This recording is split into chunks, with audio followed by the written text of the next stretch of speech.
whether it's a Ojo opportunity or any type of introduction that a consumer an agent gets with a consumer, we talk about the speed to lead and how important that is.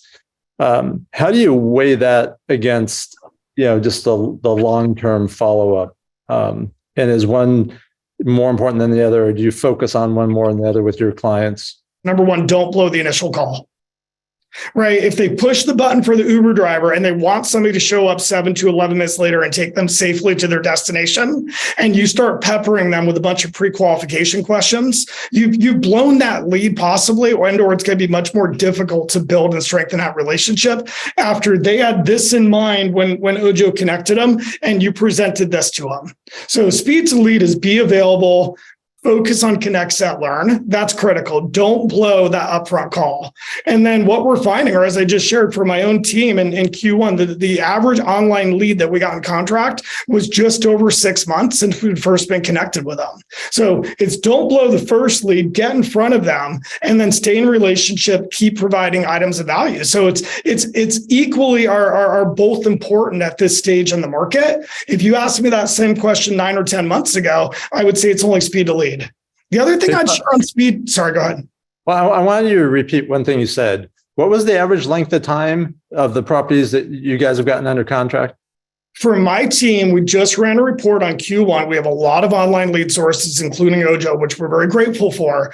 The average person that we put in pending status in Q1, we'd shaken our hand for the first time or were connected by companies like Ojo just over 6 months ago. I think it was like 187 days. Yeah, I think that's so important for everyone to hear, right? There's some people that you get introduced to that are, what we would term as now business, but the majority of them are future business. And it's the agents that really convert at the highest level and that they're most effective are the ones that are able to convert on those ones that take longer. That's as we said, and I think someone may have said in the chat, that's where the gold is. So. Yeah, let's call it like it is, Chris. There's a lot of cherry picking in the hot market, right? Because like I've said it 3 times now, you would meet people on Tuesday, and by Wednesday or Thursday, folks you barely know, you're saying, hey, remove all your contingencies and come in $50,000 over asking. And they're like, okay. So that was cherry picking. In today's world, so you could get a bunch of leads, cherry pick the group that was willing to do that and get a bunch of homes under contract. In today's world, it's actually following the connect, set, learn, getting in front of them, and then building and strengthening that relationship over a period of time, not checking in, providing those gold bars, and there'll be a large group that wants to do business. The only other thing I'd add to that is in the cherry picking, we see this a lot in our coaching companies. Be really careful not to get too many leads. Right? Like if you get too many leads, number one is you may be tied up and you can't get speed to lead. We actually have scripts that we practice with our team, and these are for established clients, not brand new clients.